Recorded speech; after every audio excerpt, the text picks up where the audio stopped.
Hello, my friend, and welcome back to Squidge the podcast. On today's episode, we're doing something a little bit differently.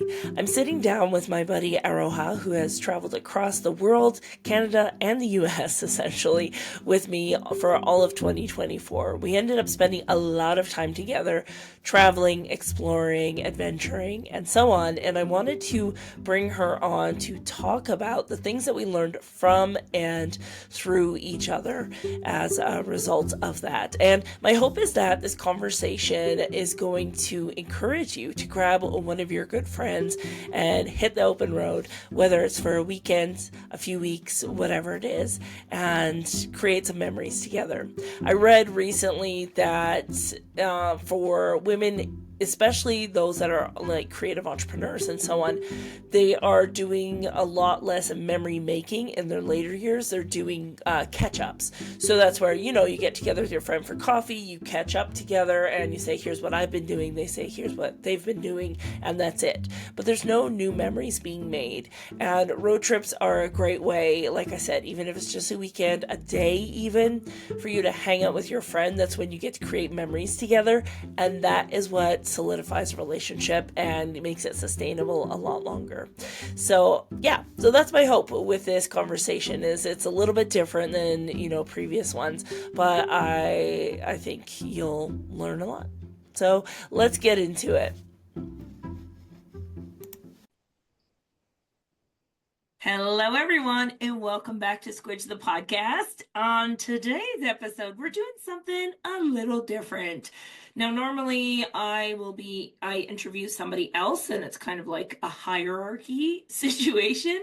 But for today, I'm going to be talking with Aroha, one of my besties, and you will see that I will change up her name multiple times as we're talking, because when we're in North America, I'm allowed to call her Aroha because that's what she told me for most of my life.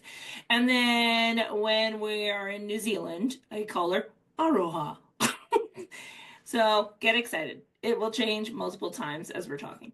But last year, we did something that I think is not common for friends in their adult years, especially friends that you meet in your adult years. Like we just met, when did we meet? 2016, I think it was.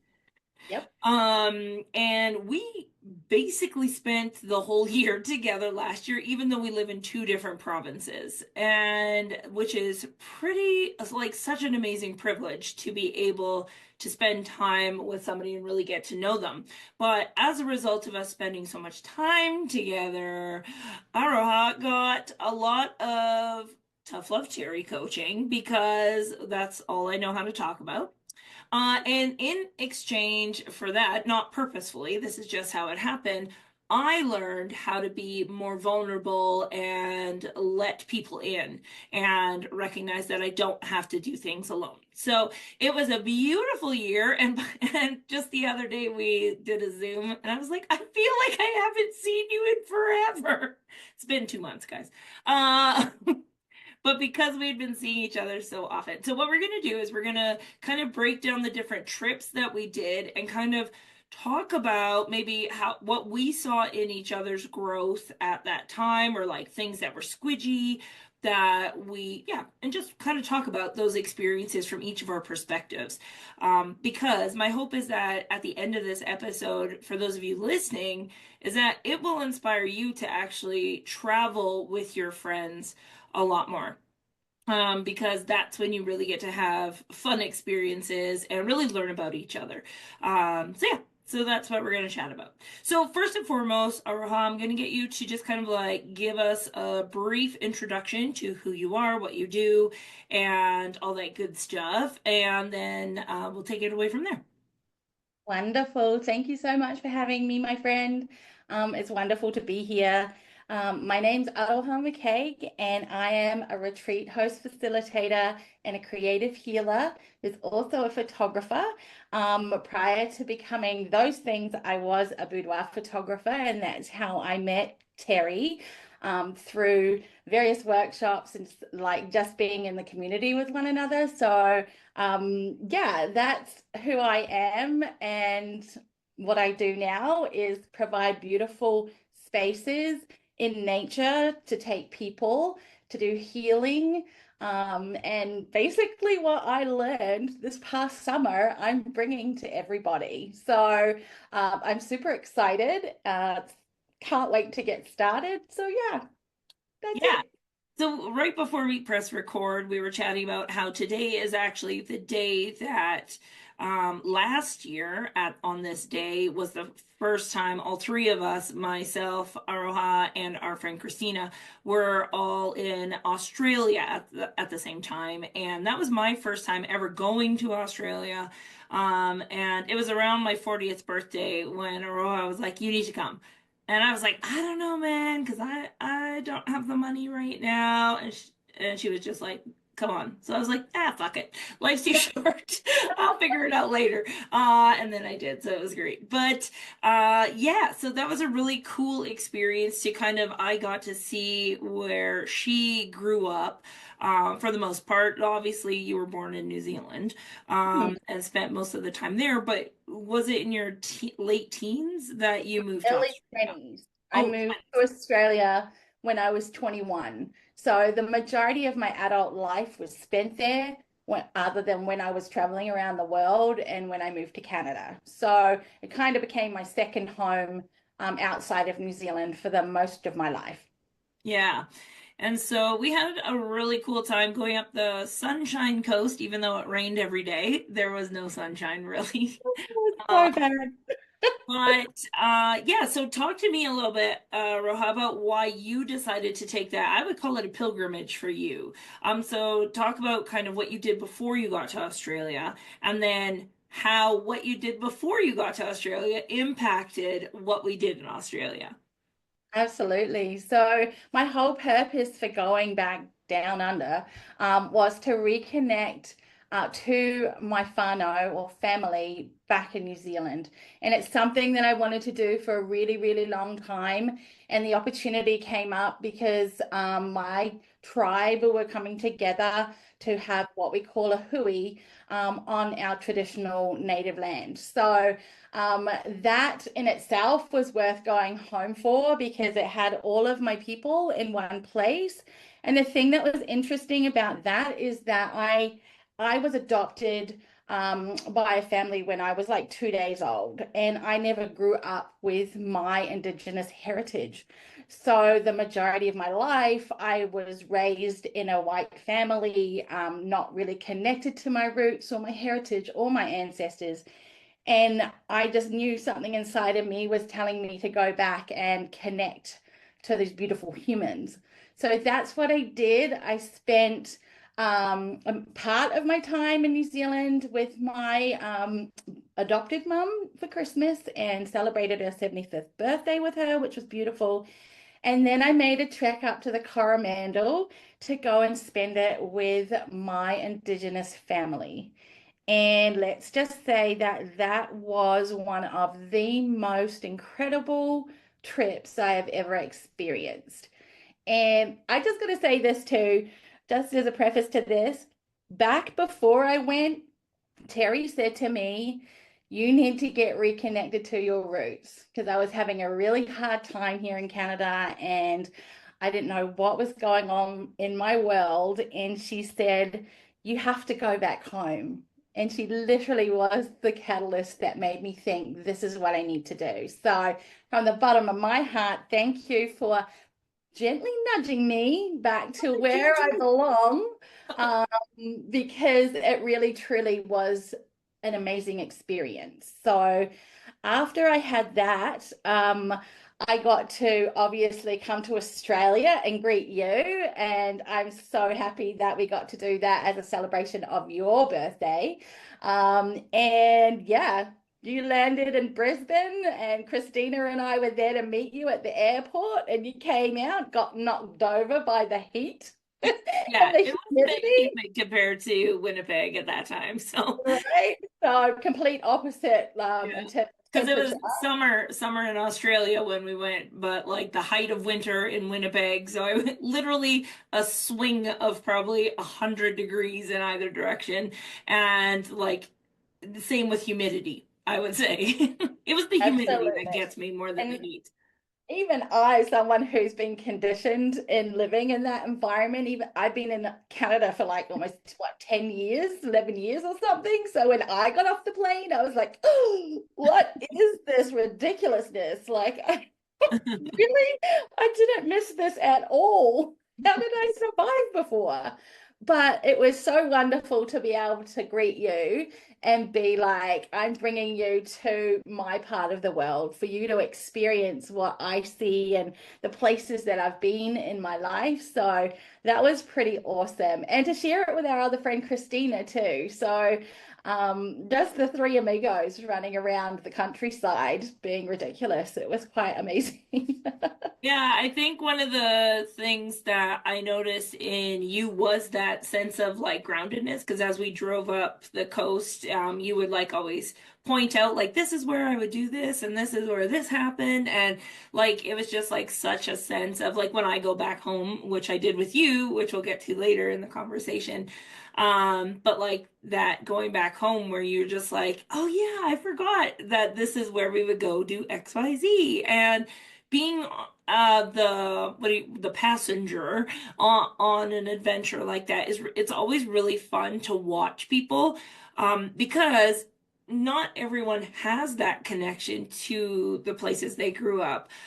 Sometimes it's full of trauma and sometimes it's full of not so great things, but you have positivity as a strength, so that wasn't a surprise. But everything you shared was like you lit up about it, and I hadn't seen you lit up that way in the year prior. So it was pretty cool to see you sitting in the connection back with your past. I think that was the thing. Yeah, absolutely. And it was like stepping back into a time long ago kind of thing, right? So sometimes I find what I do is like I'll move through life and I never really take a minute to stop and look where I've come from. Mhm. And that was a really beautiful thing to be able to do with you. And I remember like taking you to have a pie and a sausage roll, and like I've that got some reminded really me good photos, by the way. of me just chowing down on all of this pastry goodness. But and then taking you to where I got married to my husband and seeing that space and introducing you to my friends that are from a different time in my life, which was really cool too, because it was like I'm bringing you all to be connected to one another, and it was just really beautiful. And to see you exploring like up and down the beach, even though it was rainy and not sunny at all, like going out onto the rocks on the Sunshine Coast, like Malulabar, and seeing you just stand and look at the waves and us, taking pictures of Polaroids of us on the beach and shitty weather, was just so magical. So, yeah. It was a really great way to start off the year for sure. So last year, my words for the year were trust and exploration, which was great because that meant because everyone would be like, "Oh, what are you excited to do when you go?" And I think you and Christina even asked like, "What do you want to do?" And I was like, "I don't even know. Like, I've never been here, so I don't know what there is to do. So I'd rather just see what you guys like to do and take me." Like, I want to know how you lived here. Like, that's what I want to see. That's what gets me excited. And one of the reasons why, when I traveled when I was younger, I would always stay for long durations. Like, I'd get a job working somewhere is because I'm like, I want to see how people live here. I don't want to see how people tour here. I want to see how they live here or like have fun here. Like, instead of just the traditional touristy things, if that makes sense. Um, Absolutely. I never did get to see a koala, but we did see a kangaroo bopping down the street, which was kind of fun. So I was And like, you said it goes. which one? Oh, dingoes, yep, and those big ass toads coming out of the drain pipes. So that was my wildlife experience in Australia. And it's not to those of you that have never been there, like, but the spiders. I saw no spiders, actually, and I don't like spiders. So do not be afraid. I also didn't see snakes. No. So, but there were beautiful birds everywhere. And lizards. And what? We saw, and lizards. We saw And lizards. lizards, little gecko-y guys. Yeah, that was cool. But so that's just a side note to anyone. But as we were driving up the coast, we ended up kind of our point of our trip before we came back was going to Kagari Island. Was it Fraser Island is the other name for it? And that I think is where we really like had time to settle in and stop. You especially because you had been going for 3 weeks. I got sick. That's where you kind of that's where we talked about. I was like, I think you need to like connect to your ancestors and bring your ancestral goodness to the people that don't know about it. Like that's what I'm feeling about it. We were like lying in bed, like talking about this.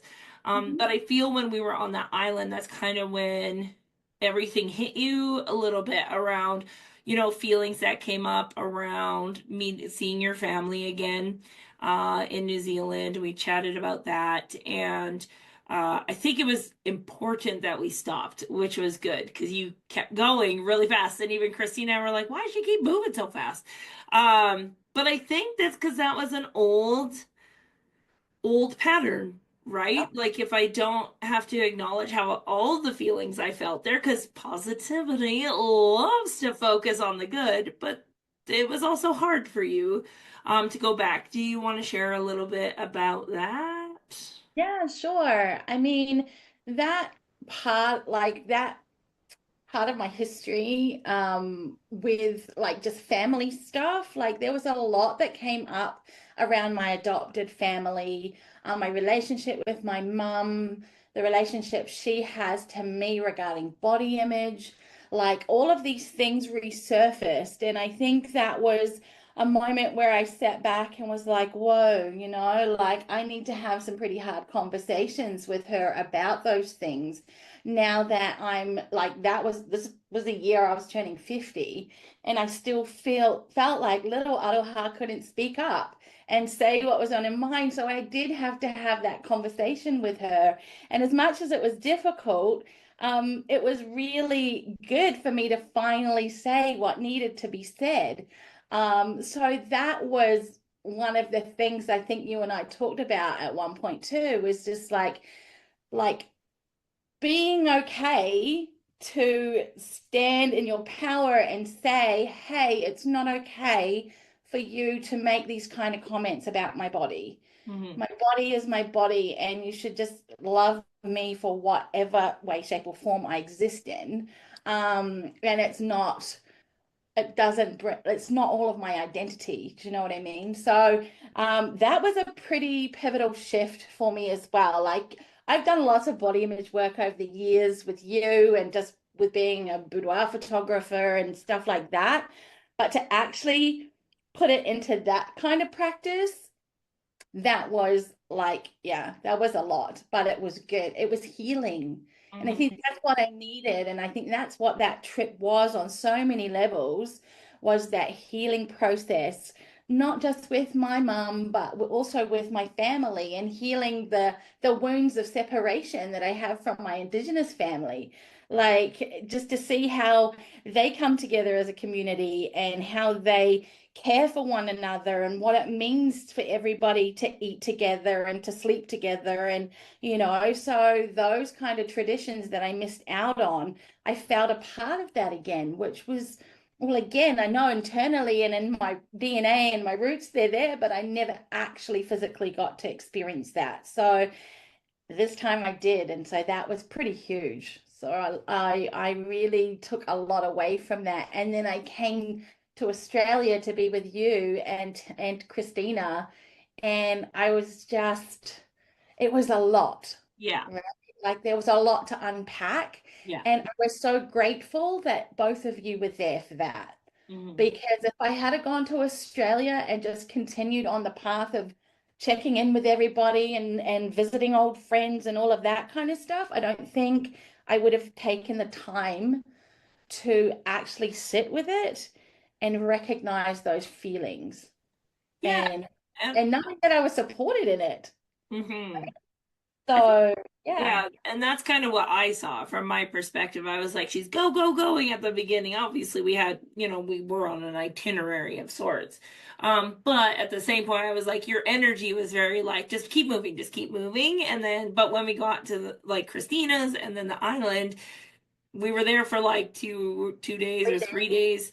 Yeah, and we just kind of had to be in it. And yeah, and so it was really cool to see you like settle into those thoughts and feelings and have some tears and really process what you had experienced, both the positive and the hard and all of it, and allowing us to hold that space for you.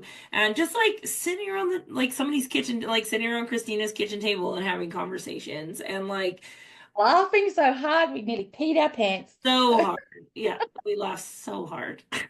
So yeah, so Australia was a great way to kind of kick off the year. Little did we know we'd be spending a bajillion more hours together moving forward, but that's the world works in mysterious ways.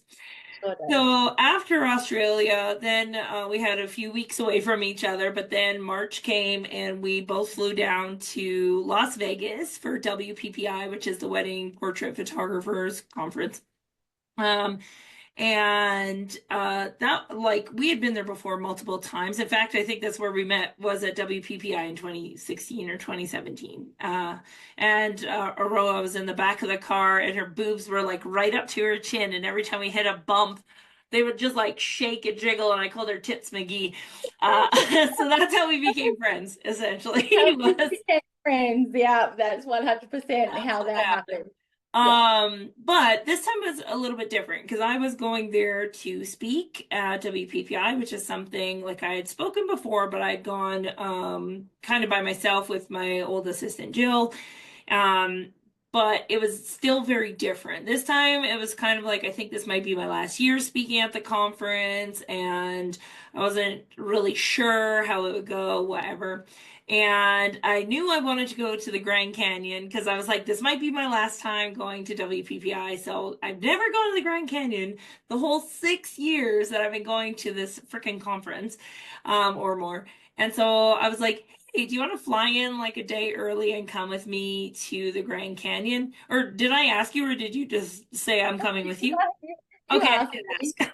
It was That an was the thing, invitation. because normally I wouldn't ask. Normally I'd be like, oh, if you want to come, you can invite yourself kind of thing, because I don't have includer as a strength. So I'm getting better at asking people to join me to do things.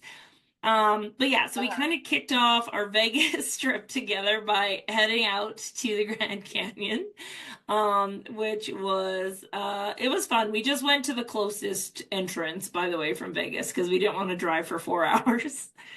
But it was very windy, and we have some great photos of that time hanging out there. And I don't think anything like super profound happened there at the Grand Canyon. It was just cool. I just think now at this place where I am, at least, it took a long time for me to be okay to travel with people. Um, and it's so much more fun to share experiences with people, which you're a people person, so you always did, for the most part, share things with people. But I never did. I was like, oh no, I like to take my time. I like to just frolic around and take photos of shit. Like, so I thought it was because I'm a strong, independent person. But it really was that I didn't want to burden people or risk them saying no, that's not cool, or whatever. Mhm.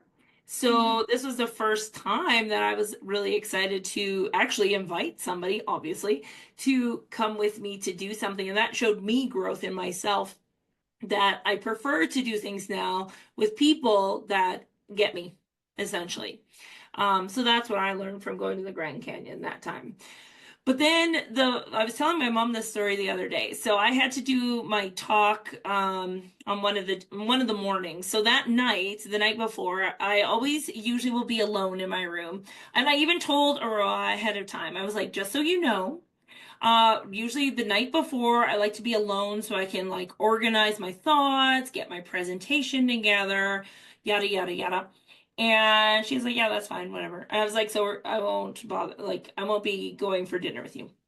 And then I was like sitting in my room and I'm like, I'm lonely. I'm not. So I messaged Aroa and was like, do you want to get dinner? I actually don't want to be alone, which was such a surprise to me that I didn't want to be alone. Like this was the whole year for me was literally learning to not be alone and accept not just help, but like friendship and just like people hanging out with you for fun, like not doing anything.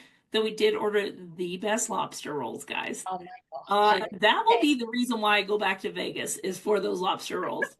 I will They say were pretty spectacular, not gonna they lie. were freaking incredible. But anyways, so that's what I took away from that trip was that I recognized that shift in myself where it's like, no, I actually prefer to be with my support team, and my friends that just like allow me to, even if I was stressing out, allow me to be a little stressed out, but distract me with lobster rolls. And Vegetables and love. yeah, exactly. And then obviously the other thing that we did that was really fun on that trip was we went to this place called Omega Mart. And if you don't go high, we didn't, but I would never because it felt like I was high even though I was It was trippy without any assistance. yeah, exactly. But that was a cool, fun experience to just go. But again, if I had gone by myself, like that would not have been nearly as fun as it was. Coming out of the freezer wouldn't have been as fun by No, yourself. exactly. Like it's just like things were so much more fun because I had you with me. Hmm. Everything, even the talking part. Oh, Yeah. and I will say, Aroha did photos of me while I was speaking, which was also lovely and beautiful. And now I have photos of me doing my job, which is great. Great. So It's yeah, always great when you have like a friend who's a photographer that can capture those moments for you. yeah.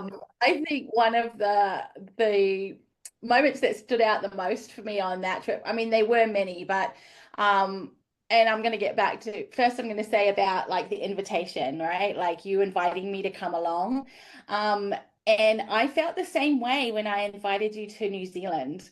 You Ah, know, like I was like, oh, like because I had it in my head for a really long time that I wanted you to come with me, but I was scared that you would be like, oh no, you know, because I knew the old Terry to mm, be that kind of lone wolf when you travel. So I mhm. was like, oh, but if I ask her, she might reject me, and then I'll feel sad and all those things, right? But then when you sat and you percolated on it for a little bit and you were like, what the hell? Let's just do this. Like YOLO. Yeah. I think that's actually what I wrote in the Yeah, message. you did. You only live once. And I'm just like, I had the surge of like, I was so happy with that. And then when you reciprocated that by inviting me to Vegas and to share that with you and to be able to be there and see you do your thing and shine on stage and photograph that, that was wonderful. Like it was that almost like that reciprocity of Mm, receiving and giving of yeah. love and kindness, right? Which is really, really important in your friendships. So that was wonderful. And like, yeah, just even like you say, the talking, driving out into the desert and just talking absolute nonsense, but laughing so hard. And then me making you stop on the side of the road for a nude photo shoot with the Oh cactus. yeah, I forgot about that. That could have probably been executed a little better for your Yeah, poor. that's how, because I forgot to talk about that in the Australia one when I got butt ass naked in the middle of the tour bus drove by and I had to bop down and I was like, please don't let there be spiders. Please don't let there be spiders. My little white ass sticking up in the air.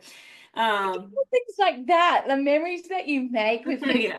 have those experiences and you look back on it, and I could just see our future selves in our 80s just recalling those moments with like pure joy and laughter. Yeah. Yeah, so that like for me when we were in Vegas, it was like going full circle with Mm, which was beautiful. And yeah. yeah, watching you do your thing is always magical too. Like, But also, I will say, as somebody that does speak or is on stage, having people that love you unconditionally in the audience is really fucking helpful. Because if I fuck up or whatever happens, I know that there's somebody there that's rooting for me. Even if everybody else in that audience is there just to like boo me, I know there's one person. And all I have to do is look at that person if I feel stuck or whatever. And just like knowing that they're there is so helpful. And the first time that happened was when I was at the Portrait Masters and all my friends were against the wall. And I was like, Yeah. yeah. That's it, right? Just sharing those spaces with people that you know are there to love and support you through whatever. And I think, over this like last year, I found that one of the things that we were really good at was like a lot of the journeys we did were obviously work purposes for you, which, that's what you do. You get out there and you spread all of your goodness everywhere. But I loved that when those things finished, like when you finished speaking, that we would sit and we would do downloads together. Yeah, We would that's talk great. about it and how you felt and what I felt and how I, like How how did you perceive what happened? Like yeah, what did like you see that I couldn't because I was doing my thing? doing the thing, right? So it was really nice to have like be able to share that perspective with you. And then I mean, numerous times you'd take that and then you'd go and you'd like rejiggle things, and we'll talk about that. Well, I Look, was like, which is the next part we're going to talk about, which is when we spent literally the whole friggin' summer together. I dreamt up my homecoming tour. Well, I've wanted to do it since I had the geo theory, but obviously 2020 was not the time. And so I was like, you know what? I'm gonna do it for my book, Homecoming. And I was like, yeah, let's just travel across the country. And I remember even like messaging him like, so how do you feel about assisting me? Or you actually volunteered. You said, do you want me to come with you? And we had already done a cross Canada tour before for Confident Curves, which was fun. But this was going to be even longer because it was going to be the whole summer and all the way to the west and all the way to the east. And I think we ended up doing 12 cities or 11, I can't even remember, something 11. like that. Yeah. Um, but as soon as you like kind of volunteered, I was like, I can't pay you because this thing is costing me a shit ton of money already, but I will pay for your flights to get here and obviously pay for anything that, food and stuff like that, accommodations. But if you want to come and just hang out with me all summer, then we can do that. And the fact that you didn't even fucking hesitate was like the wildest, still in my mind, I'm like, you didn't even think about it. Like you were like, absolutely. um, Like, yeah, when that, because I remember, and I don't know if you recall this, but years before that, can't speak. You had told me that you were interested in doing like a West Coast journey down the United States and that you were going to take your booty bus and you were going to just highway, go along the coastline and do all the things. And in my brain, I was just like, I want to do that. And I think I remember actually reaching out to you and saying, hey, if you want to do that, I will come. Like, you just tell me and I will come, right? yeah. And then several years later, you come up with this idea to do it across Canada. And I'm like, of course I'm coming. Like, there's Like, no I've been thinking about question, this for 5 years. right? Like, there's no question. And I'm like, paid, not paid, it doesn't matter. I don't care. We're going to do this together because it's going to be the most, I could see it. It was going to be the most epic journey that two friends could share over an entire summer. And it was one of the most incredible journeys I've ever had in my life, you Yeah. know? So So, let's break that down because that obviously was like 2 months essentially from June. You flew in June 26th or something like that. And then you went home at the end of July, and then I flew to you at the beginning of August essentially, and then we did 2 more weeks there. But yeah, okay, so we started in Winnipeg, and you were there for that one, were you? Yeah. So that weekend, though, I took you out to my mom's cabin. Mhm. And that was important for me to bring you there because that place is so magical for me that since you had taken me to Australia, I was like, well, you didn't take me, I flew there, but I was like, I need you to start seeing the parts of me that like where I grew up and how I grew up and the people that raised me, and including especially my mom because she had such a profound impact on me that I also knew that she would probably give you some wisdom as Yeah, well. you certainly did. And that was just really beautiful. I always love bringing people to that cabin because it's like such a magical place. Like my mom is, it was beautiful when my grandparents had it, don't get me wrong. But my mom has made it into such a magical oasis out in nature, just the things you do on your retreats essentially. It's out in nature. There's fresh food in the garden that you can just go pick and eat if you want to. You can go down by the water. You can nap all day, every day if you wanted to. And there's always good cooking because my mom's a great cook. And it's just like it's like it hugs you as soon as you go in the laneway. And so I knew I wanted to give that to you because it's home for me. It's one of my homes. And so, yeah. And so I wanted you to do that. Now, I will tell you guys a funny story that happened because this is my family meeting Aroha for the first time. And Aroha's like, yeah, I'm adopted. And my sister, my sister was like, I'm so happy for you. And we were like, what? Like, that's not what you say to somebody when they say they're adopted. Anyways, we thought it was funny. But That's for so you, what cool. what was the thing for you about that first part then going to the cabin and seeing that space? I think it was just that I knew how important that place was for you and how magical it is.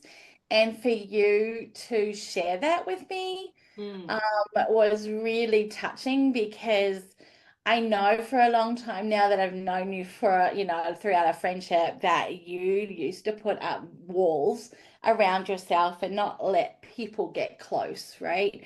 And when we drove into her laneway and I saw that beautiful cottage and all her gardens and just the whole environment, I'm like, this was like home. I could feel it. Like I could see why you absolutely love being there. It's just this whole energy and essence that just makes you feel so grounded.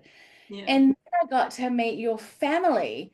And like I had met any of your family except for Ryan, I think maybe when we were traveling, right? Like, so to actually be immersed in your family was amazing because I was like, oh, this is how this dynamic works. And this is your sister that you always talk about. And these are your nieces and nephews. And this is where I found out you don't like puzzles and like all of that stuff. But it wasn't like it was this big like performance. We were just existing and coexisting in this beautiful space. Yeah. And you would go and do your thing down by the water, and I would go and read a book in the lounge in the sun, and would come together and eat your mum's fantastic food.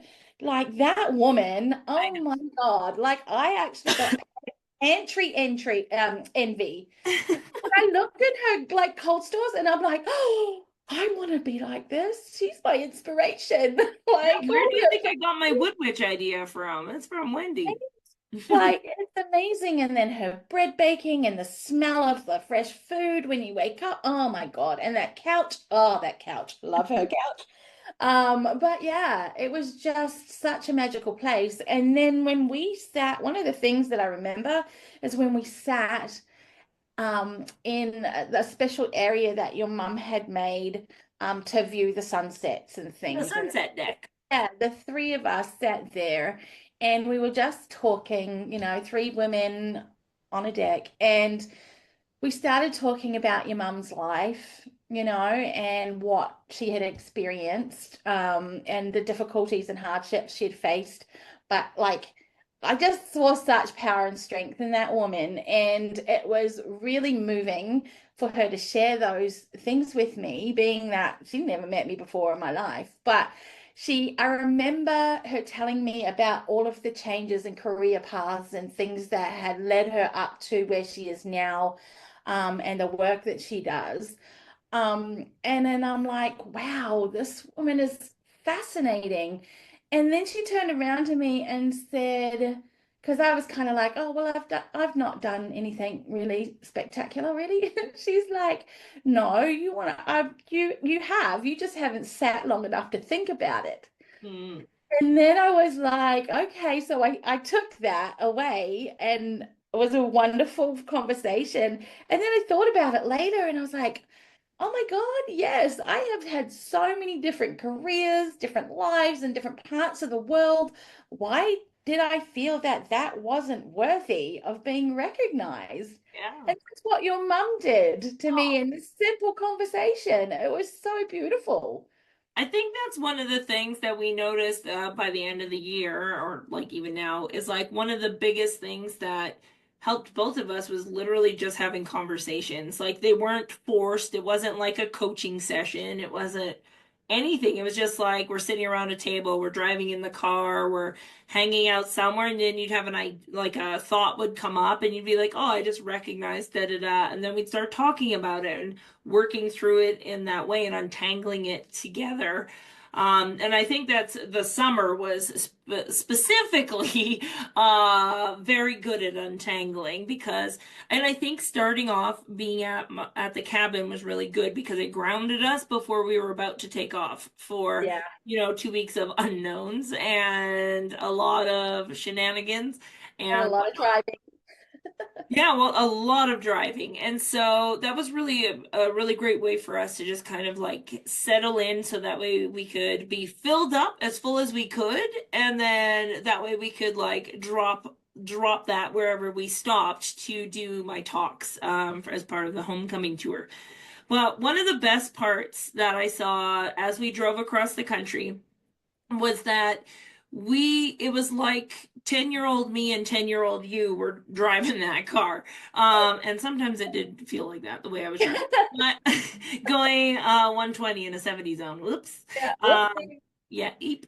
But there was no sign. Okay, guys, it was not on purpose. Anyways, but it was like anytime I told you ahead of time, I'm like, if we see something, we're just gonna pull off and just go check it out and see what it's about. When we first started driving from Manitoba, then that is when we started the dancing for our breaks, like driving breaks, because I knew I'm the type of person, if I'm in a car or moving transportation too long, I get tired. And because I was going to be driving pretty much the whole way, I knew that we would have to stop more often to kind of like get our energy Yeah. up. And so we started dancing our way across the country. But at first you were like, what the fuck? Because you would never, like 2 years ago, would never have even entertained dancing in public on the side of a road.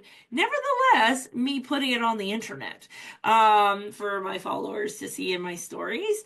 But it was one of the most joyful, silly, ridiculous things that we did that was something I looked forward to for the long drives was like, Yeah. yeah, but if we're driving, then we get to stop and we get to dance at like cool places. So let's see what happens. But even just like pulling off at random stops and seeing like what do I think is beautiful about this place or what can we find here? Like everything was about exploration and no expectations whatsoever about what would happen in between the homecoming stops. And I Oh, think that's what made it really, really friggin' fun.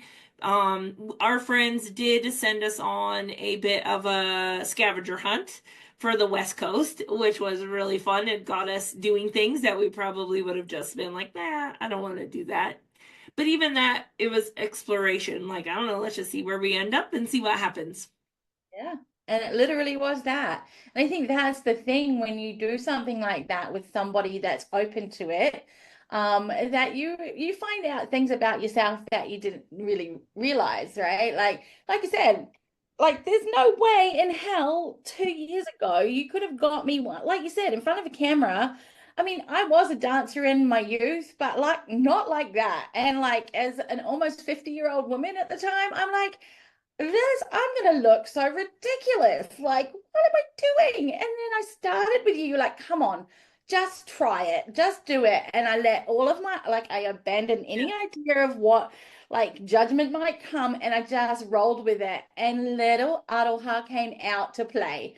Yeah. And I just, every time we would stop, I would just be like, okay, here we go. What are we doing? How am I going to dance this number out, you know? Well, yeah, because Uh, I would not, there would be no music. no. I would only pick the music after we had done our dance. And they always fitted so perfectly. Yeah. Oh yeah, it was madness, but in the most beautiful way. But I think one of the most transformational parts of the trip, for you for sure, but also for me, was when we were in, what, Enderby? Was that the Enderby. name? So just outside of Salmon Arm, but we'd always have to go back to Salmon Arm, to charge the car and get our food. But we ended up staying I booked a yurt. But what I thought when I booked this yurt was that, there might be power or something like that. But I didn't really do my research 100%. It was kind of glamping because it was a yurt. That was the Yeah, most, and there was a shower. That was really good. a nice shower that had hot water. So that Um, was but we basically had nothing to do, and because the sun didn't set until like 10 o'clock at night, we'd be like sitting in our yurt, in the heat, just like, what should we do? And then I would regale Aroha with my youth group sing-alongs, because I felt like I was at camp. I was But gonna say you your know, camp leader stories. I don't even know how we got on the topic though, but I was like, have you ever screamed in the middle of a forest? No, And yeah. he was like, the fuck are you talking about? And I was like, just scream. So I screamed really loud, in the middle of the forest because we're in a yurt in the middle of the forest. No, the only thing we could hear was like dogs barking far away. So I did, and it felt really good. But I had screamed before, so it didn't really make that big difference to me. But you, however, you're like, I can't do it. I'm just do it. You know how I get. Just do it. Just what's it gonna hurt? What? Just do it. And then what happened? Oh my goodness. So what initiated that whole thing was you saying that you need to get yourself familiar with your voice because you're not speaking with your authentic voice. Like, so you started filming me, and the first time you went had a go at it, you were like, what is that? That Oh isn't even your yeah. voice. Did she be like, Like, oh, hello, I am Aroha. I am hosting retreats. I know. And you were like, no, that No, is not no, it. That is hold not how on. you sound.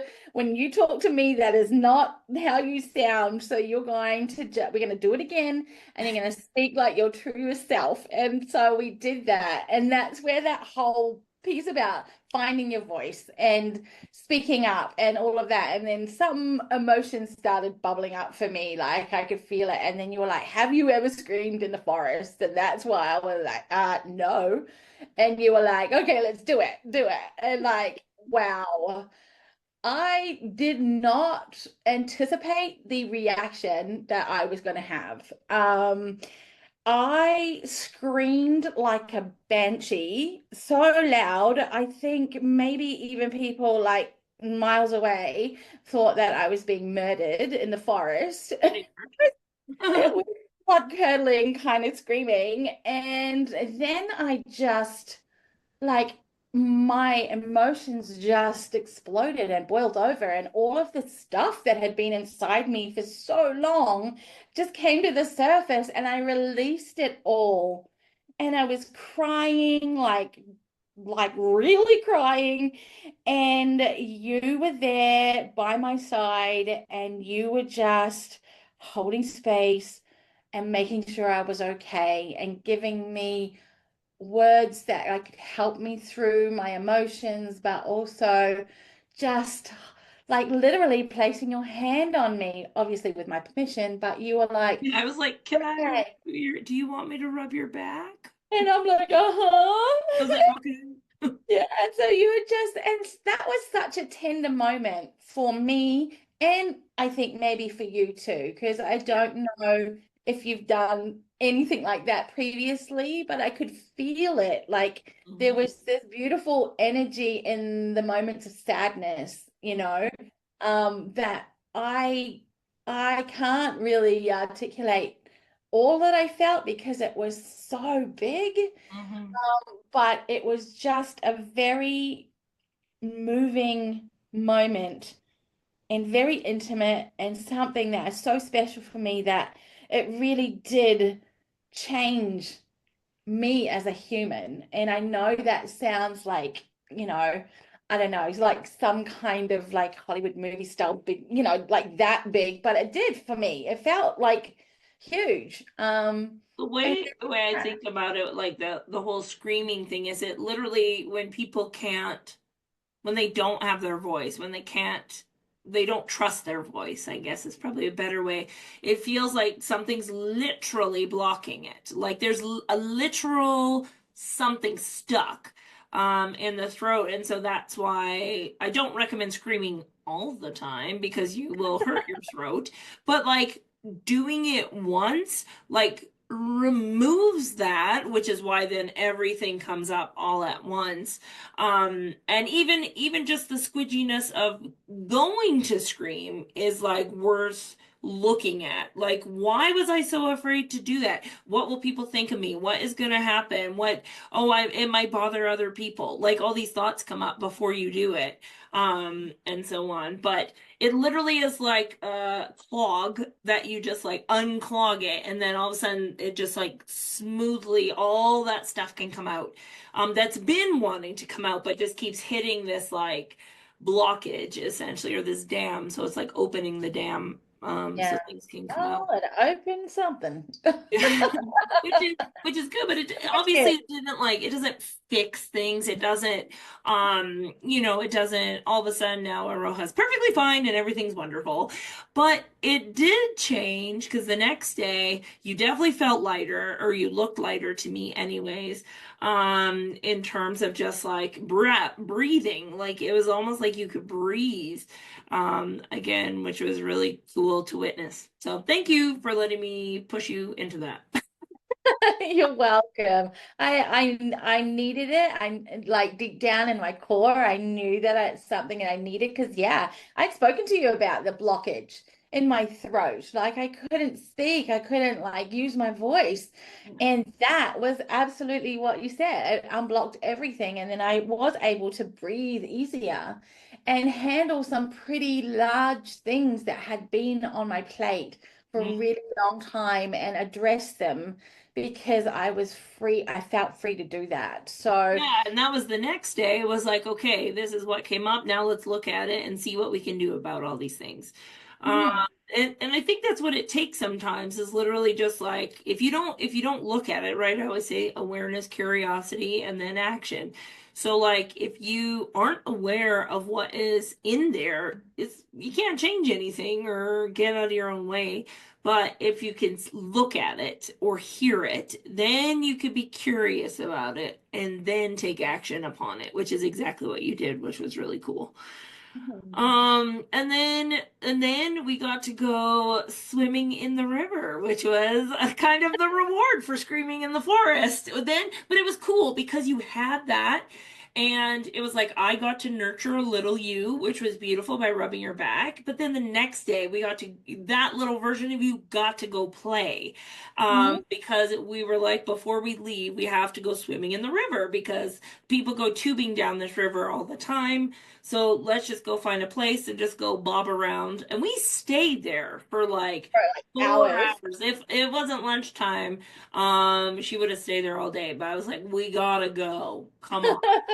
Our tummies are telling us to put some food in it. We need to be energized again. But yeah, But it I was think it was like wonderful. kind of like you can feel the sad, you can feel this, and you can play. Huh?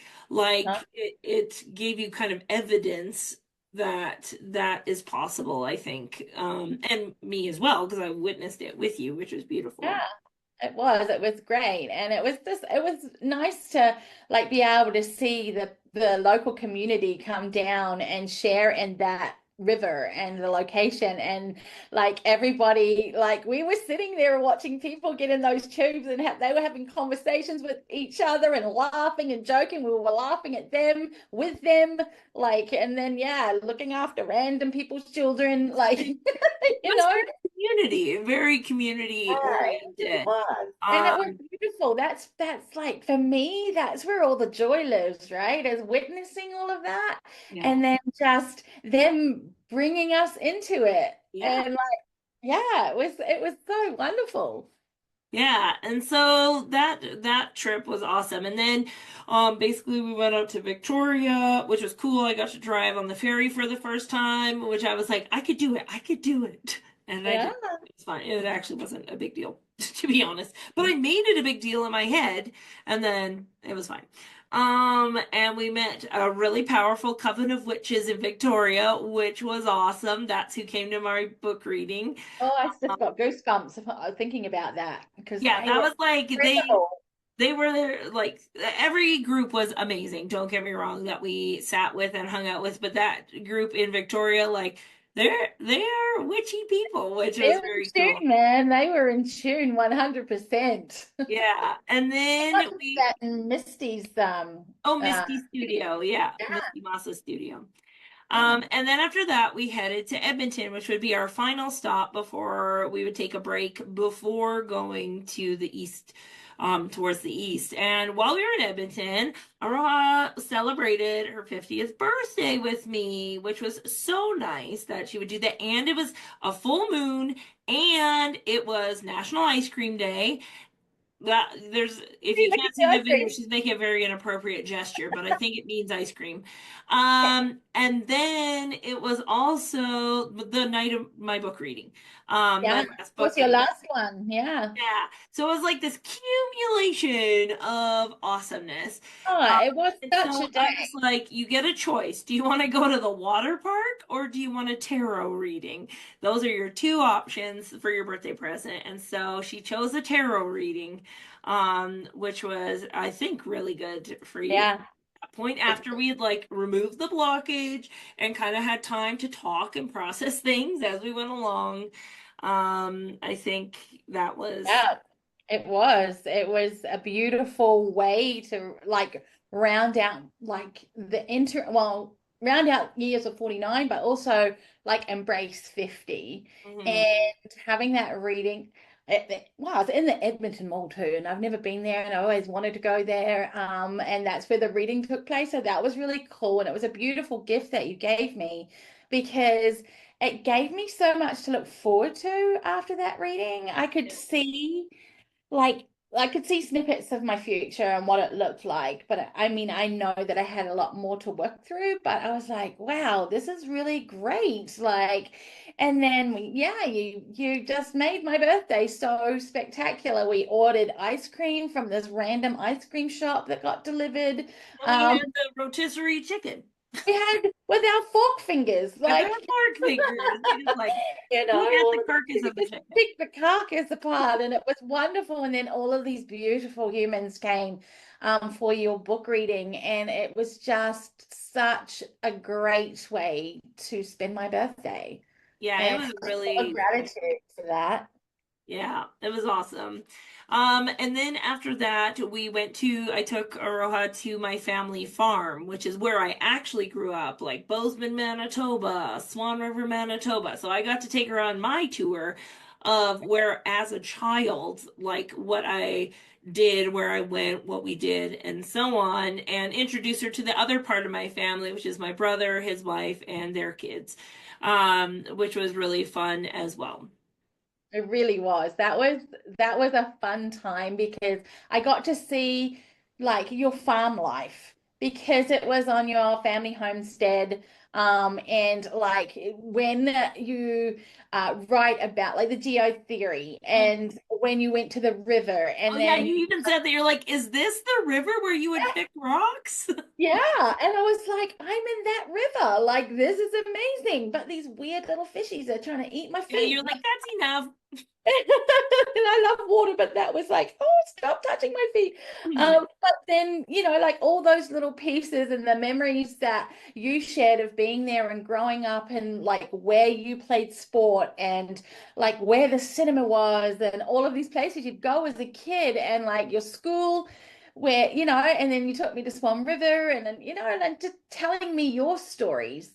It was beautiful because that's a part of you and your life that I didn't experience. So it was like you were taking me back on a time capsule story journey. Yeah, It was not many of my current friends have been to the farm. I think actually you may be the only one, aside from Stephanie, but she grew up there with me, so she oh been yeah, there. like But she's yeah, really I think you're the only one that has really been there. So don't want to toot that horn, but there you go. oh, I am honored. And to But it meet your brother and his wife and your other nieces and nephews, like and go that was quadding and and drive the quadding. quads. That was amazing. I was just like in there with them, letting like just having a mad old time, and then watching you interact and engage with them, Yeah. though, that was really cool because we always hear about how important your family is to you, especially your nieces and nephews. But to see it in action, like how much love you have for those kids is unreal. Like, I'm just like, no wonder they get so excited when Auntie Terry opens the door.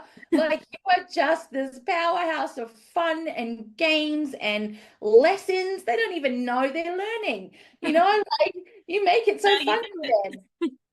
Right. So it was beautiful and it was lovely to meet your brother as well and just, put faces to names. Yeah, So it was that West Coast part of the trip was really good for both of us. I think that is where we experienced more of a lot of the emotional stuff. And then we had a 2 week break, and then it was time for me to fly to the east, where we would drive all the way to Halifax, which was a lot of fun. Like we obviously had stops in between. We had an incident with an Airbnb that had a fire alarm that would not stop going off, even though there was no reason for it. We both envisioned throwing it out the window to the point that we left at like 5 in the morning because we couldn't take it anymore.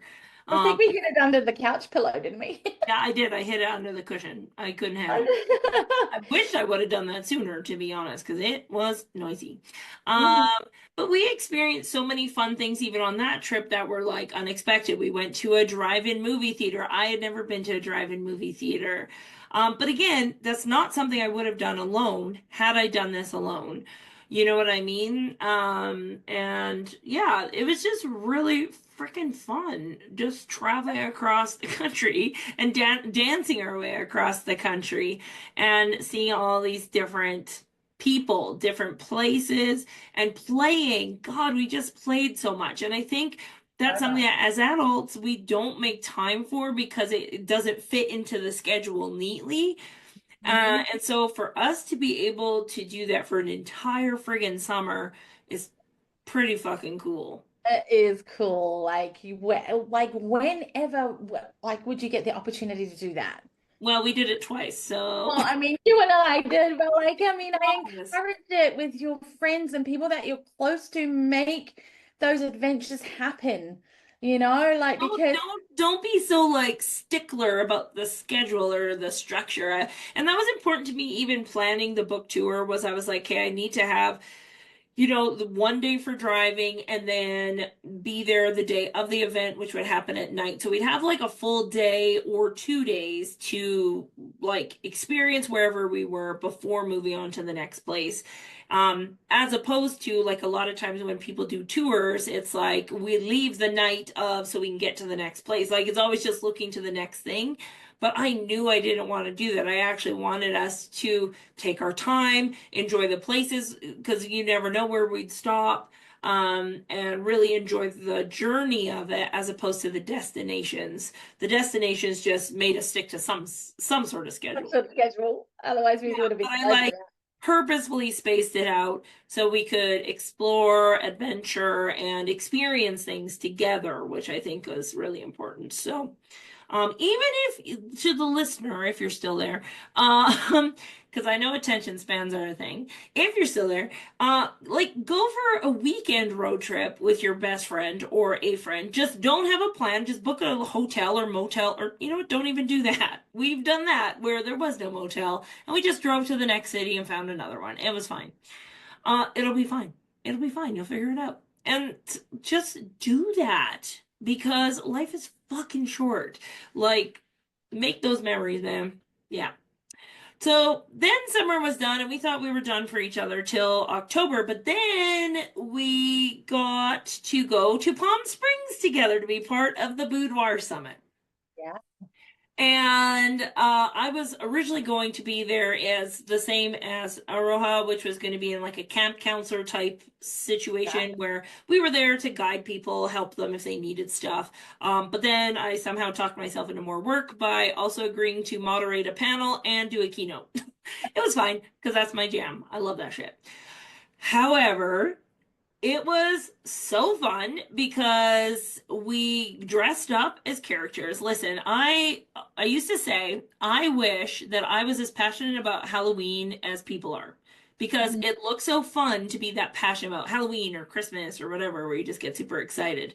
I found what my passion is, and it's Mhm. creating characters and going on a hunt to find the exact items that will bring those characters to life. So we turned ourselves into Pat and Barb, two camp counselors from Palm Springs wearing their moo-moos. And we had wigs and visors and really bold makeup, we'll say. And we were in character for our attendees because the one thing we know is make them remember you and have an amazing time and make Make people him laugh, make him cry. make them laugh, well, don't make, I did almost make someone cry when I hit them with my Werther's candy, but that's okay. Uh, it's fine.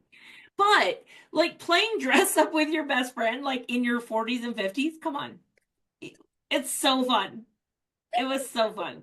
I'm just going around and buying the things. The only thing with us is that because sometimes it can get a little Well, out of yeah, this is me committing to the bit. I'm like, okay, this cost us like $200. hand. Yeah, we're But was like, it worth it? absolutely. 100%. Absolutely. It made people smile. It made everyone feel lighter when they met us in the mornings. They're like, hello, ladies. And we would just get straight into character and just have a good time with everybody. It was, yeah, But I it think was wonderful.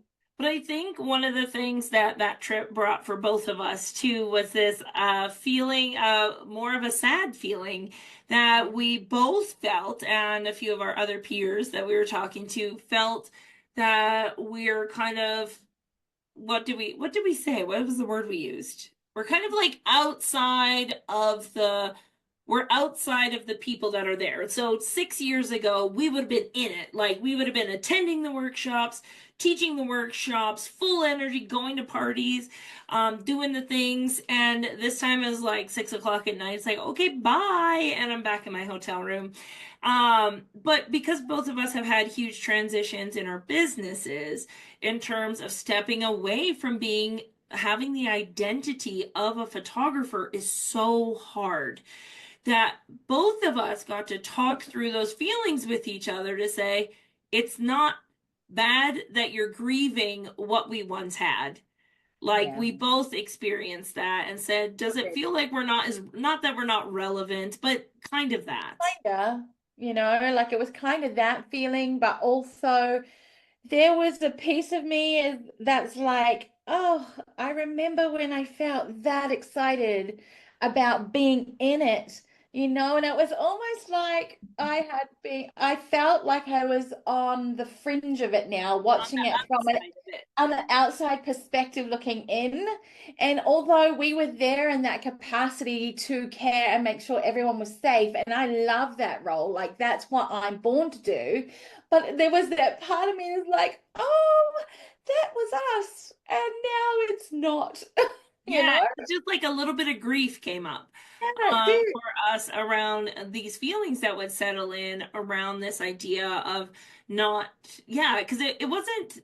could we have been there in that capacity if we wanted to? Yes, absolutely. But it was the understanding that we don't. Mhm. That was the squidgy thing, was realizing like, I don't think this is where I'm meant to be anymore. This is not the table for me to sit at.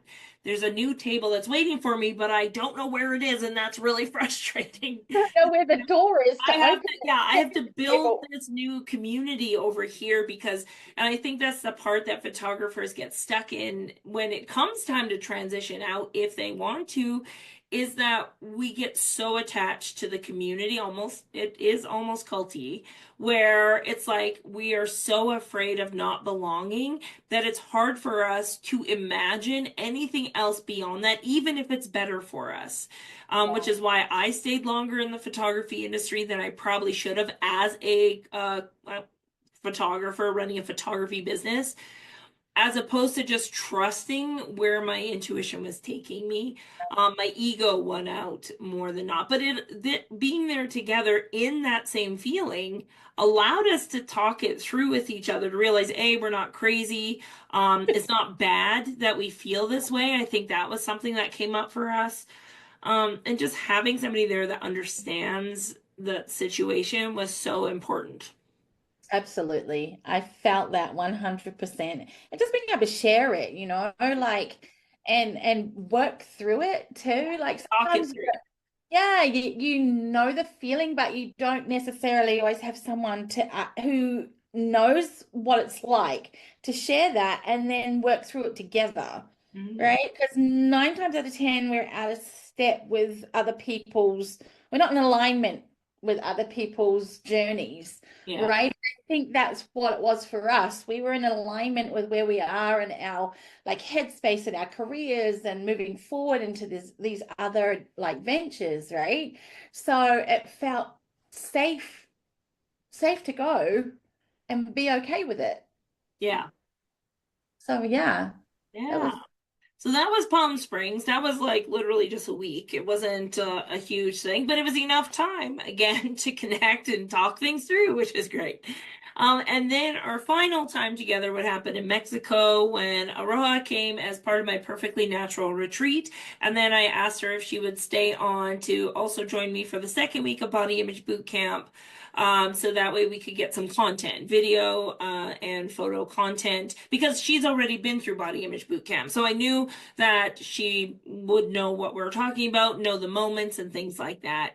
And so she changed all her flights around so that she could make it happen, which was really lovely. And we ended up having an amazing time in Mexico. And I think that did bring up authentic voice squidginess for you again. It like revisited what we talked about in the summertime and kind of made you confront that a bit. But who you were at that retreat compared to who you were even in Australia or Vegas was a totally different person. Like you were trying out the drone, you were trying and not succeeding sometimes. yeah. But even when you'd be, because before you'd probably be frustrated to say I'm not going to do it. This time you were like, no, I'm going to figure it out. I'm going to take this time intentionally and I'm going to figure this out.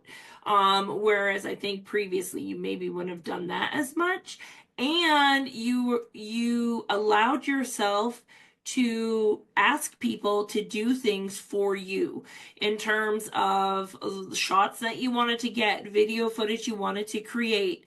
And it wasn't done in a way that was like, if you want to, you could do it. It was like, here's what I'm looking to create. If anybody wants to help me with that, that would be awesome. It was bold and asking, and that was really, really cool to witness. So, yay.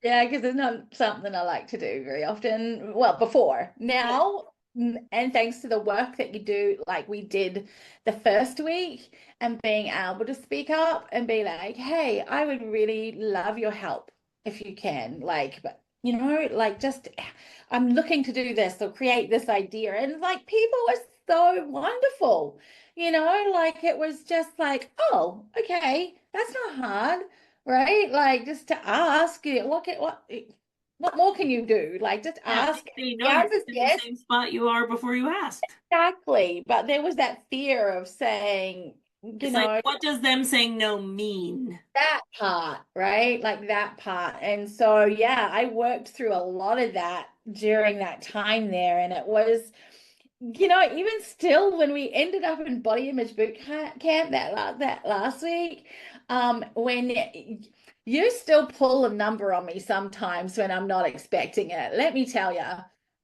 when you had all of the attendees when we were doing that exercise, Okay. where you are seen and then people tell you all of the things that they see in you and all of the trait goodness and whatever, and then you turned the entire group on me, and I was like stuck in a damn corner and I couldn't move. I was like, oh, I just don't want to be like, I just want to, where's my exit? And I couldn't get out, and I had to receive all of this pouring in of love that I was just like, what is happening? Like, this is what I do, right? Like, this is what I give. This is not what I get. And I didn't think that I deserved to get it, right? And I think that was the pivotal moment where I'm like, right, this is how people feel when I deliver whatever it is that I do to them, but I never give people the opportunity to give it back to me. Yeah. And that was huge because that changed so much inside of me. And yeah, as squidgy as it was a great moment and a great learning experience, which is always what happens when I'm around you. But yeah, so and just like to be able to like engage with these women and talk about body image and see them grow and flourish and have moments and to capture them in like, ask someone, I just want you to like, if you're okay with it, do a fine art nude shot in a garden bed of birds of paradise. Is that cool? And she's like, yes. And I'm like, oh, great. Like unexpected, what would you call it? Unexpected things happened. Yeah. That's, Yeah, unexpected delight, I think, is probably where people are just surprise you. yeah, I did. I felt surprised at reactions and just like, yeah, why not? Let's try. Like, oh, it was so good. So good. I also think it was cool for you to be able to, when we were going through the content or whatever, to see how far you had come on your body image journey from where we were the first time you came to body image boot camp versus this time when you came, even though you were in a different capacity there, it's still things hit differently the second time around. And so it was really cool for you to be able to share your experience of the first time versus how it's changed for you since then. Because that Yeah, was in 2019. So that that's was a right. wonderful. My And cat is that's the thing. Kitten is like, come on, mama. like, it's lunchtime, feed me. But you're right. Like what I experienced the first time was incredible, and this time I got to take like look at it from a different perspective. But I still had like moments of like clarity and learning and just taking the time to sit and reflect on where I've come Mm, from to now, yeah, but also to have people come up to me and say that I was inspirational for them, yeah. in that moment where I jump in the pool naked and not care. And they felt safe to do the same thing. Like when we were at Body Image Boot Camp the first time, I was like, oh, hell no. Right. And it No, it took me didn't take you that long to get naked and go swimming in the pool. eventually, I was Yeah, like, oh, bugger it. Like, what have I got to lose? And then it was just like, this is how I come now. So yeah, you're gonna love it or not, but that's okay. But yeah, to actually have someone see me in that moment and feel like they could do it too. yeah. And I know you get to experience that a lot with the work that you do, but for me, I was like, this must be what Terry feels like when she does the things. Like it was like, oh, right. So yeah, it was pretty bloody phenomenal. And I think one of the other things I took away from that particular time was Um, Being able to spend time with the most wonderful Beth, like she showed me things and made me think about things that, are not particularly do I stop to think about. And for those that don't know Beth, she's the one that helps support Terry in her retreats and organizing all of the things, and she's absolutely incredible at doing it. But just watching her and Flo was just like, wow, Yeah. this human is just incredible, right? Like, so that was really neat to be able to see that. But the one thing that there were so many things, but this particular moment, and I call it my little glimmer, that I experienced, and it truly did touch my heart so much, was the one night we were there, and it was just yourself and me and Beth, and we were jumping on a call with one of our other friends, Nancy, and we were celebrating her birthday. Yeah. And just to be with the core crew of friends to witness that with all of you was really beautiful. And I had never experienced that kind of coming together of women before. Hmm. And just to see it and participate in it was magical. And then, like the next day, when we're standing like having breakfast coffee and you come up to me and get on bended knee and I'm like, what are you doing? What is happening? And you're just like, I have a question for you. And I'm like, okay. And you were like, will you join our core crew? We would love to have you. And I'm like, I was so elated. Like, I'm not even joking when I say that I had like seen all of you together in other way, like other situations Yeah. and been like, "Oh, that's so wonderful."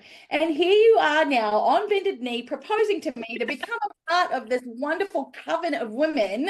Yeah. It was like the highlight of my Mexico trip. I was like, I'm accepted, I've been accepted. Yeah, so that just topped it off. That like was just like the Yeah. icing on the cake for me. So yeah. That's awesome. It's amazing what you like, what moments touch you, eh? Yeah. Like, That's so so fun. yeah. Probably did that, yeah. But yeah, so needless to say, it's been almost 2 hours since we've been talking, but or an hour and a half. But basically we've had quite the year, essentially. And 2024 was like the year of us definitely spending a lot of time to investing a lot in relationships. Not just with each other, but also our other friends beyond that, and making relationships with people a priority. But I think the biggest thing, like my biggest takeaway was that, and I wrote this in the homecoming book and talked about this at the tour, was that before I was a strong, independent woman who didn't need anyone, but now I'm a strong, independent woman with a support system. And that is I couldn't have asked for anything more. Like I think about like when I was younger, 10 years old, and back then in like the 80s and 90s, it was very much the like if you are not the popular girl, then you are a tomboy, essentially. And so I even remember thinking like, oh, I just make friends with boys better. I think a lot of girls did that. That didn't fit with the popular girls. Does that make sense? And Mhm. so I just never thought that I was allowed to have female friendships. I thought there was something like that was beneath me almost, that I don't need that to survive, but it was always just a survival tactic for me to avoid being rejected by the people I perceived to be superior to me, right? The popular ones.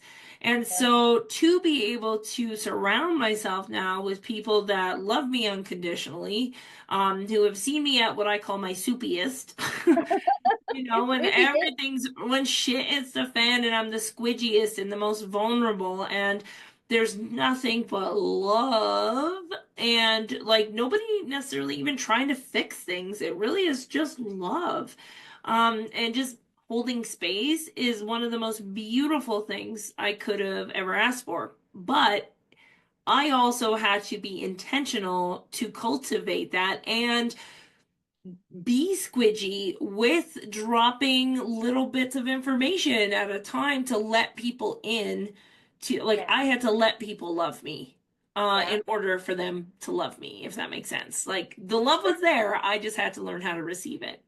yeah. And us being able to spend a whole year together pretty much was like one of the coolest experiences that will be like a highlight of my life. Like if you look at every year's like another sediment, it'll be the year of Aroha. Yeah, right. It's like another ring around the tree, right? Like Yeah. it's like I will recall my year of 50 being one of the most transformational years I've ever experienced in my life. And I've had many lives and many places, but that truly was just an experience that like touched me, like my heart, my mind, my spirit, my soul, all of it was brought together. And now moving forward into 2025, I have such like clear intentions of where I want to go because all of those little steps that we took last year have led me up to this point, Mhm. right?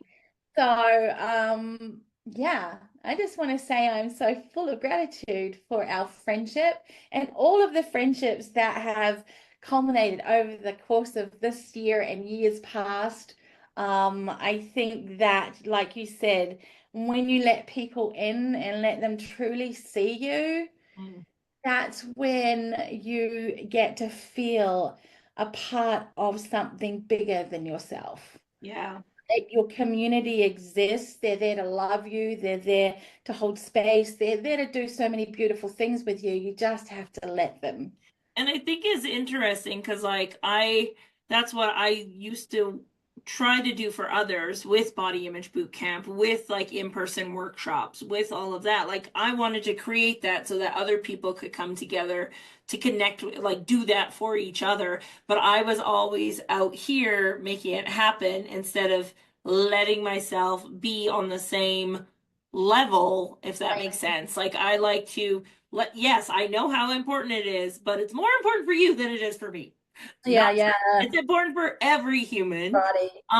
And so that's why, yeah, that's why now, like when I do retreats or whatever it is, I try to role model my vulnerability. And when I'm feeling sad, I let myself be sad. When I'm feeling mad, I let myself be mad and I let them watch it, to see how I shift my thoughts, how I use the very things I talk about in real time is so important. And I know that's something that you want to create with your retreats as well, is that obviously the coming together, the connection piece, the conversations that happen, but also I think there's the aspect of the educators or you, the facilitator, being part of it as Yeah. well. Not just like I'm over here facilitating. It's like, yeah, I'm organizing the shit, but I'm Yeah. gonna be in it with you. I'm gonna be screaming in the forest with With you. you. Exactly. Like I'm going to be right there holding your hand if you want me to, rubbing your back like you did for me. Like that's the purpose of what it feels like for me to show community, right? Like we are all on a journey, but it doesn't mean we have to do it alone. And the scary pieces, like the soupy bits, like you said, we've all got those inside us, Mm. right? And if we can open up enough to share those, then we can also heal them Yeah. and heal them together, like so yeah, I'm so excited for us and what's coming this year. I have I'm completely unblocked. Like I have got all of the energy running through me right now. That's I awesome. am in flow, and that has so much to do with you. Oh. Uh, yeah. So thank you. So tell us a little bit about the retreats you do have coming up before we end the podcast here, just so people know where to follow you, learn more about you, your authentic voice.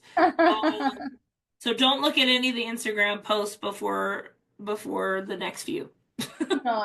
So when I They're started my fine, they're Instagram, beautiful, but they look pretty, right? Like, and that's the thing when I started that, and this is what happens when you're in business, right? Like when you're trying to find your purpose and your vision and all of those things, you think that it's supposed to be a certain way, the mhm, way that you see it out in the world, the way that society says it should be, and all of these things, and you go along with it. And then you realize that, wait a minute, this doesn't feel like me. It doesn't sound like me. It's not me. What am I doing? Like, have yeah. a word with yourself, Aroha. Like, you know, and you telling me, have a word with yourself, Aroha, because that's not Get you. your And I together. was like, right.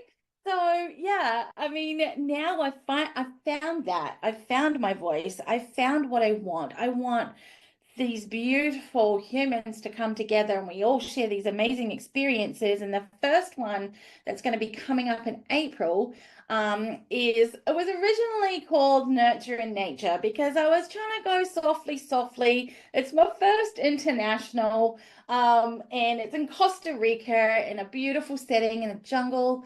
And I was like, yeah, let's all just, like exist in the forest and quietly just work on our inner child and all that kind of stuff.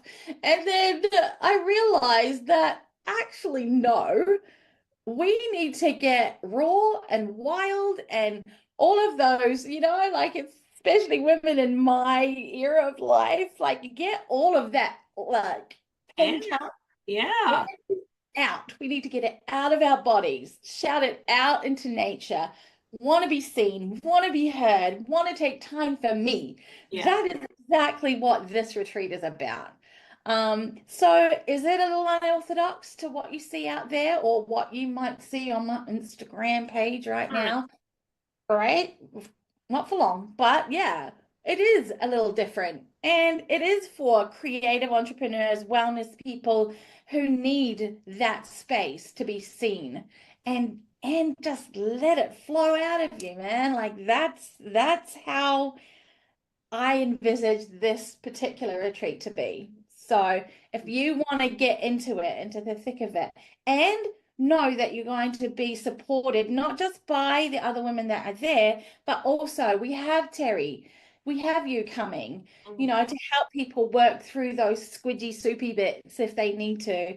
We also have Dr. Carlin, who is a psychotherapist and also an intimate coach. Like she's going to be there to help you with maybe some of the mental things and the emotional things that come up too. So, it's not like I'm taking a group of women to the jungle and just saying, have a free for all and then come back to the house and just be like sheep puddles everywhere, like because we can't support you in the way you need supporting. No, I Yeah. have those people in place to be able to help us through it. So yeah, I'm super excited about it.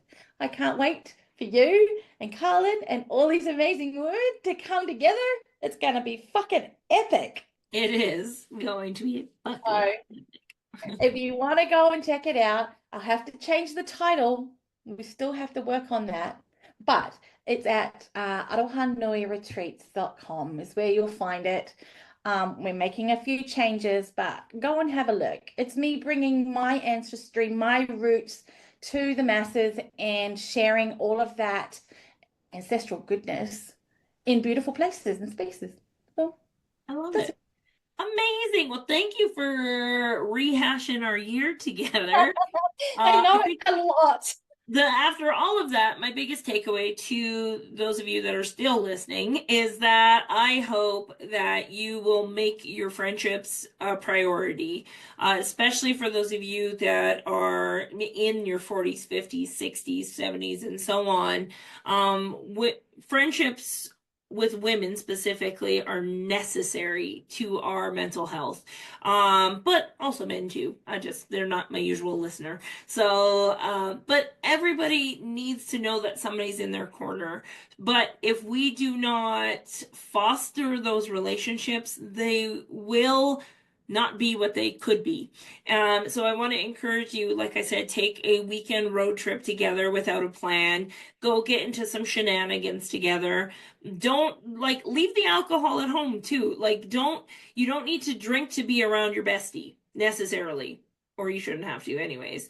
Just let yourself be as vulnerable as possible this year and explore what your relationships could be because it's not only going to help your relationship, but it's also going to help you personally. Okay. Okay. Well, thank you, Aroha, for being part of the podcast. Fun fact for those of you that are listening is that we recorded a podcast like 3 years ago and I lost it somewhere. But I did find it when we were somewhere on one of our Lovely. trips. Yeah, We're in but Mexico. We found it on the like last week in Mexico, I yeah, think. this one's better, so that's Yeah, okay. this is way better. But Yeah, I mean, you know, yeah. But it's it's just a journey. All right. it's all a So journey. Love remember you all. to what? I said, love you all. Aroha nui from me to everybody listening. Thank you for listening to our shenanigans. Yes, stay curious and stay kind. Bye.